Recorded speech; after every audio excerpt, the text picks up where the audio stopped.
Welcome, everybody, to Midday Magazine for this Wednesday, November 20th, 2024. I have your host, James J. Malouf, here today. First up, I want to welcome our friends from Wisconsin Rapids Community Media here to record this segment. Be sure to do yourself a favor. Go to YouTube, type into your search bar Wisconsin Rapids Community Media, subscribe to their page, keep up to date on all the great work that they are doing over there. And we, of course, welcome our guest today, Wisconsin Rapids Mayor Matt Zacher. Matt, always good to have you with us. How you doing, sir? I'm doing well, James. Thank you for having me. I appreciate you being here. Get the right mic on here for you. I'm used to the second chair. Third chair is the one that we get a chance to talk on. Yeah, thanks for being here, Matt. So how are things been lately? I know it's a pretty busy time. I wanted to talk to you, touch on the election a little bit and how that went. Especially for you, this has got to be a different perspective for you coming into this election. You probably haven't been on this side of you haven't been on this side of things before for an election. Yeah. So we had Sheriff Becker in the very next day. According, from his words and everything went smooth. Had a good election, here in our area. Mm-hmm. As far as I'm not talking about results or anything like that. That's all here or there. But as far as the election itself, everything went smoothly. It was a big one. There's a lot of people, more than I think we've ever had, that did early voting, and that was great just to get them in and through the lines, and that helps out with, because it was such a big election and a very passionate election. There was a lot of long lines. West side, not so bad.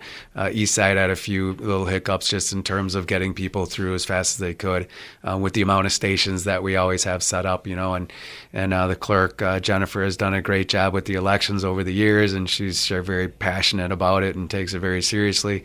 Seeing it from the inside, just like we'll touch more on the budget, but seeing all this stuff from the inside has been a very eye-opening, even being on the council for a couple of years and on the chair of the finance, but just seeing the big picture of how everything's happening from the inside is a whole different perspective. I'm a sucker for that. I love to see how the sausage is made. I like to be behind the scenes. I understand that, in your head, you're taking notes, you're learning, you're trying to be up to date on everything and get better and better at the job, I imagine. But do you have a chance to kind of enjoy the perspective of it sometimes too? Being able to kind of just enjoy that part of it? Yeah, I would say for the most part, I'm enjoying myself a great deal. My passion has always just been developing relationships, building camaraderie with people, and trying to find the best way forward to make it a win-win. And it always makes everybody happy. I mean, recycling was always great because I'd help them solve a problem, and I'd give them money if I could, so they were always happy with that. But this has just been a great opportunity to really see, what the folks from the inside the organization of the government are really like, and as people, who they are, and try to meet them where they're at, but also try to be able to bring things to the table that they're not maybe seeing in a certain light, so that we can improve the government services for the citizens, but also taking that time to get to know the people out in the community and all the different organizations and individual residents and businesses. Yeah, it's been great, and it does kind of bring me excitement, like energy right now. Again, talk to me in a few years, we'll see how things are going. Yeah. But I certainly see this as very an important thing, and it seems to work well with me. To that point, I talk with Representative Krug about this a lot, and how you've been doing. He's been doing this for over a decade. Are you still excited? It's election coming up, and it's still, he's like a kid with it. He's still just as excited and just as interested in it. But one of the things that I think is important, and I bring this up with him and any of our representatives in our communities, no matter what their level is, I ask these questions if you're enjoying it, if you're having fun and stuff, not because the job should be tough. These are not privileged jobs. These are jobs you earn, and they should be difficult. But we also, if we want younger generations to do these jobs, we can't just focus on the negative. We can't just focus on every time we see a politician and we just trash them. These kind of things. Accountability is incredibly important, and we need to be able to not only hold them accountable, but to be able to speak our opinions. That's being an American. But at the same time, from those representatives and from us in the media, we've got to be able to cover both here. And hey, we want somebody to be mayor, after you're done with your terms, whenever 100 years from now, whenever you're done with this. In order to incentivize people to want to do this stuff, we've got to find out if they're enjoying themselves, the current people doing these jobs. Yeah, absolutely. I appreciate you sharing that. I agree with you 100%, though. I mean, it is challenging. I mean, certainly you have to find time to decompress, turn it off. It's going to be there the next day. Sometimes I did come to realize that you are mayor 24/7. Yeah. Like that. Yeah, there's no checking out. You don't get to no go clocking home out and on not this one. clock it out. But for the most part, people are always respectful. That, and if I get phone calls, I can return them when I have time to, and nobody's faulted me for that. For the most part, everybody's very appreciative that I do my best to get out and answer phone calls and answer emails and come and visit with people. I'd much rather talk to people in person, because you can get to the root of the issues much faster and better, and be able to solve the issues in a better light. So I think that's been a very well. I guess just touching on the bigger picture, like I've been doing some reading and talking to people about things that I talked about in the beginning of the campaign, or as I was progressing through, the difference between servant leadership and there's two ways to lead, in my opinion, and I think I learned this in the military, and I always kind of keep that in the back of my head. You can either push people up the hill and be behind them, or you can lead up the hill. And again, I'm not saying I'm a perfect person, but I always try to lead from the front and make sure that everybody knows that I'm not going to ask you to do anything that I'm not willing to do myself. Granted, there is that caveat that when you're way more professionally trained to do that job better, then I'm going to be as close to as possible, but let you do the job. Like our police and fire departments, I've told them, and they're very appreciative that I don't hear the sirens and come running to see what's going on. I stay out of their way and let the professionals handle it, and they do a great job in our community, as well as the streets and all the other departments that are there. So very, very great group of people that are taking care of our city for us. This is one of my grandfather's favorite phrases. Former military Marine himself and everything, and a military guy. Loved talking about that. I appreciate that. Hearing that, and just made me think of him. Yeah. we I don't think that a lot of people look at the budget and necessarily think, oh, there's a lot to talk about there. Oh, there's a lot of drama with that or something. But every once in a while, it's not every budget season, but every once in a while, there is one that is a little more contested or a little more talked about than others. That we happen to run through one of those this year, where there's a lot of conversation about the budget this year. The budget just passed. Can we touch on that a little bit? Yeah. If I can say, like, it's been a humbling experience, being a part of it from the inside and seeing, working with Tim and DeSorcy, who's done a phenomenal job this year. And for 30 years, he's been at the city taking care of the finances, and a great group inside, Karen, Lori, and Aaron, who really take a lot of pride in making sure that things run smoothly. And I appreciate that. Thank you for that.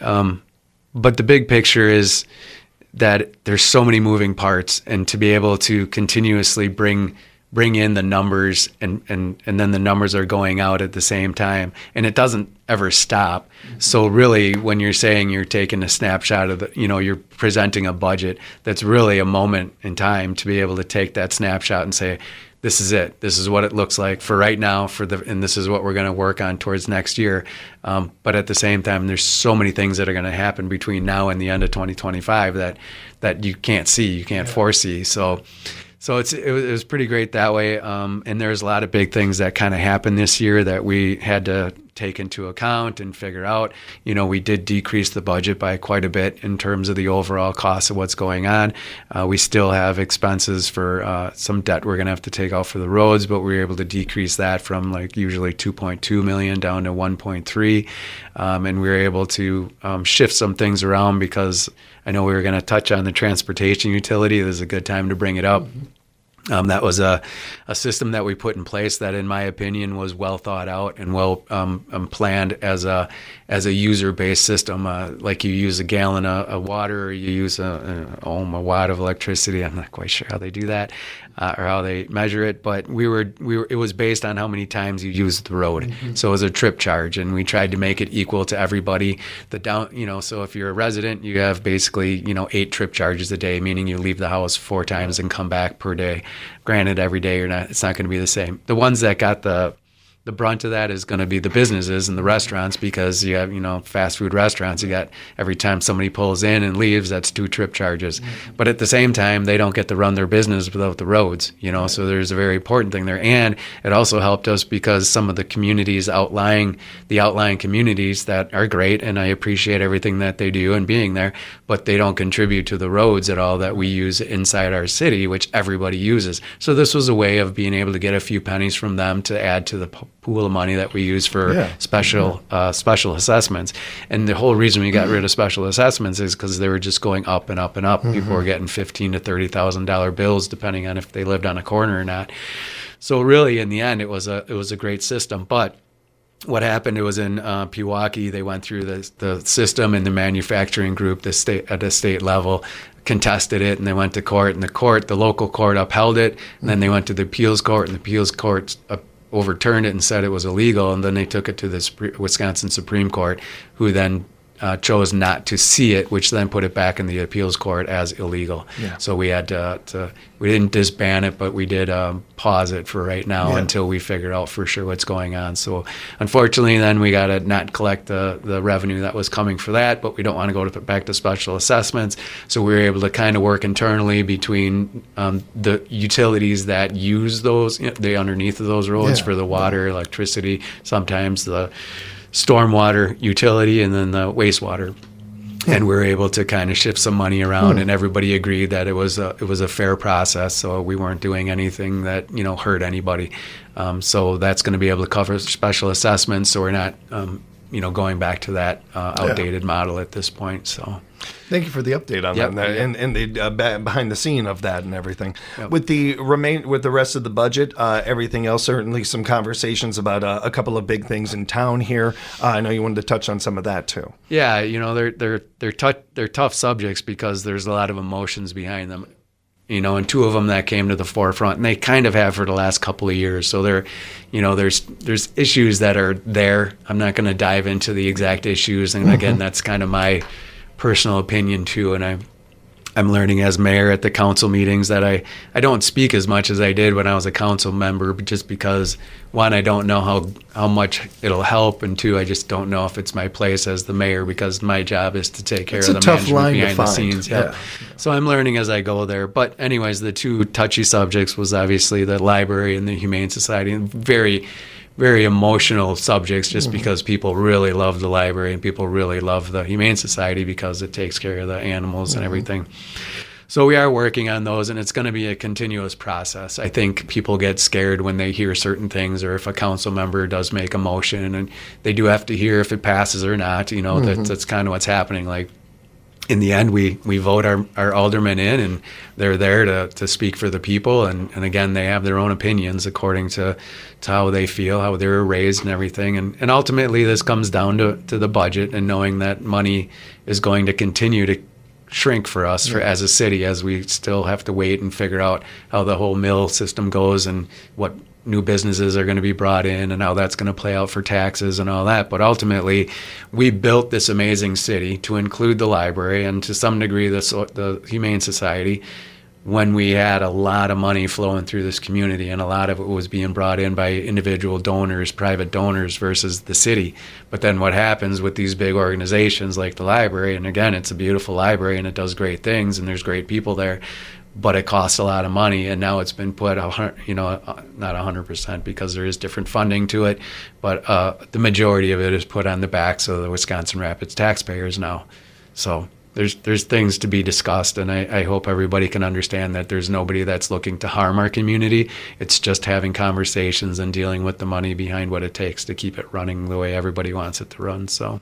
Yeah, and right away, I do want to say, because I talk to listeners almost every day about these topics, and it's a wide variety. There's I don't think in the years I've been doing this job that there's ever been one topic that 100% of the listeners are on this side of it. It's always 50-50, no matter what we're talking about, and there's always a lot of passion and energy, sometimes a little more than needed, but there's a lot of it involved with it. And one thing that I realized with this current past couple of weeks, I'm so thankful for that. I'm thankful that we have a community that cares. I'm thankful that we have a community that is engaged, that they're finding out about these things at the last second because they haven't been paying attention. This community cares. They're listening. They're paying attention.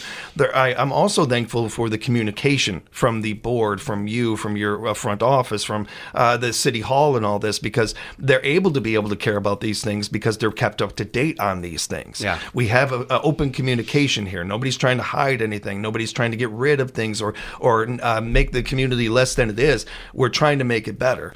And we're trying to be adults about this too. Right. Everything the mayor just laid out for you couldn't have been more exact.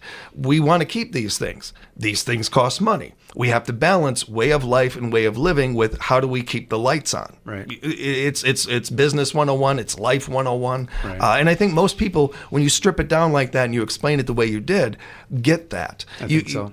And one of the things is, especially with these topics, the library, the Humane Society, these are things that I'm personally attached to. I care. I get as passionate as anybody about. Right. You got to put those emotions aside. Yeah. You really do. I know how impossible it can be to do, but if we're going to really talk about these things and really get into them and really make our community better for our kids and our future kids and all that, we got to be have as little emotion involved sometimes with these things, because this is numbers, right? And there's no feelings involved with numbers. Yeah. There's no the future. The future needs us to think about these things with, a direct focus. And being emotional is part of being Midwesterners. That's what we are and everything. But we also have to approach these things to a degree as adults and realize we got to keep the lights on. We also want to keep these things. How do we do that? We figure it out together. To keep the personal grudges away from like the aldermen who are voted in and they stepped up, whereas most people won't step up. So one, give them the credit for stepping up. Mm-hmm. Two, if you don't agree with what they are bringing to the table, then you vote them out. This is the way our system works. But to personally, again, you go back to the social media. So there's no, there's just, I know it's frustrating, but it is what it is. And it's not going away in terms of the ability to speak your mind freely. Again, when it has there's no checks and balances to it. There's no eye-to-eye contact. There's no person. People can say whatever they want, and they feel like they can get away with it, and it must somehow make them feel happy. So I can't take that happiness away from them. It is what it is. I will say, I don't disagree with you. I will say, I think that I think those people are continually unhappy and want to make others feel that way. Yeah. And if you really want to be a dog, you want to be heard, or you just want to be a dog that barks. Mm-hmm. If you want to be heard, well, we happen to have a radio station right here that I open up the phone lines every single morning to talk about topics, whatever you guys want to talk about. You can be a dog that's heard. You can be heard. But if you want to get things done, we encourage you to be an adult, to be a part of these things, to be be a board member, get involved, get into these things. That's how good work gets done. Yeah, and again, I encourage anybody to do that. I always have my line open. I'll come to you guys and talk to you about the issues of what's going on. We are doing some great things at WRCM. We've set up a new studio in there. They've all worked hard. I heard moved about 1,200 pounds worth of material to set up this new studio. That's pretty cool. Angelica, our intern, is here. She got to participate in that. So some great things going on, and that's all being designed so that we can sit down and talk more about the issues. It's not that I don't like, when the media gets involved in stuff, but it seems we've kind of learned that they get involved when the social media gets loud enough and angry enough that they're like, ooh, there must be something here. And I think they've been doing a really good job, and I try to talk with the reporters as much as I can to try to develop that rapport and say, look, I'm happy to give you this, to help you with the stories, but we don't want our community, you don't need to be making our community look negative at the same time. If it's an issue, and it's an issue, and let's deal with it. So we want to be able to get to these podcasts more and just get more of this information out there from the city's perspective on both sides than just an outsider coming in and kind of getting the clicks they want off of the anger that's boiling up about certain things. So. And I like hearing that. I'm glad that you guys see that too. I'm glad that you're aware of that too and doing something about it. That's cool. Well, I did want to make sure that we mentioned the ribbon cutting ceremony coming up. We have our bridge lighting ribbon cutting ceremony right around the corner. Yeah, this is pretty exciting. And again, I kind of came at the last hour for the most part. I did vote on it last year, and I know, again, there's some controversy behind it just because of the cost that goes into it. But at the same time, this was a program that was carried through multiple leadership groups throughout the years, and they've been saving up money. And again, it would have taken forever to be able to save up the amount of money, and maybe we can still do some fundraising. But what happened is some money came available through that TIF district, the TID district down there, the TIF money that's there to be able to do the bridges. And we had talked about it and voted on doing all three different types of light, like puck lighting, and then stretch lighting on the sides and stretch lighting on the pillars going down, and it's all going to be shining off the water. Like, in the end, it's going to be pretty amazing. Yeah. And I understand how people feel about the money. The money was there, and we did decide to do both bridges because it would have looked really kind of awkward to just do one, especially when you're downtown. And it is going to be phenomenal. And these are very high quality light. Like, the system itself is going to be great. We're reaching out to people in the community that have the ability to set up programming with these, to be able to do it to some music maybe, and be able to have different shows, but also just have ambient lighting during different times, different colored lights during different holidays, stuff like that. I think it's a huge addition to the downtown. And again, I'm one person's opinion. We voted on it to make it happen, and I appreciate all the effort that everybody's put into carrying it forward, and to include Mayor Shane, former Mayor Blazer. He was a big proponent of pushing it forward, and got Joe and Kyle and Paul on board to kind of make it all happen. And they did a lot of work to kind of bring it all to fruition. So it'll be exciting. And that's happening during Rekindle the Spirit, right before Rekindle the Spirit. Again, Heart of Wisconsin Chamber of Commerce always putting on a great parade and an entertainment night to start out the holiday season. So I think that's going to be exciting. So they're giving us a few minutes ahead of that on the 27th at 5:25, I believe, is when that's starting. And then we'll light up the Christmas lights and make a great night out of it, and have a great holiday season. It's going to be really cool. Yeah, it's going to be very cool. I'm excited about it. We're going to be down there. We're looking forward to being a part of Rekindle the Spirit in one of our favorite events throughout the year. I'm excited about this. I know Shane and I were talking about it for years, and here we are where it's finally going to happen. These lights are going to be up there. I will encourage the audience, if you're curious, you can look at big cities, you can look at rural cities. How do cities keep their population? How do they bring new people in? Investments in their community, and making a community that people want to come to. People want to, but if you're moving to Rapids, or you're checking Rapids out, and you drive down one of those bridges and you see those lights, or you see some of our nonprofits, our library, our humane society, you see a community that is well kept up. You see good roads. You see these things. Our schools are strong and solid and funded. These are communities people want to stay in. These are communities people want to live in. That is an investment. That is, and to me, that makes this very simple and very exciting. And now we can just focus on the fun, cool parts of it, like, oh, these lights are going to be awesome. To me, that's just my thoughts on it. But I encourage people to learn more about these things and find out more. You can do that. Again, completely transparent. Everything's for you at the city's website, wirapids.org. You got the budget summary there. You got budget hearing notices there. You can keep up to date on all these things. Encourage you to do so. Matt, always good talking with you, man. Thanks for the time. Yeah, you too. Thanks, James. Have a good day. Big thank you to Angelica and our friends over at Wisconsin Rapids Community Media and the gang over there. Thanks for the great work that you guys do. We'll have Mayor Zachary in with us again next month. We're looking forward to it. I almost made you do double billing here. I would be there. I appreciate that. We'll talk with you next month. We'll talk with you sooner than later. You've got the Lights of Love celebration coming up. Everybody be listening for that right here at 97.5 FM, 1320 AM, WFHR, locally grown radio.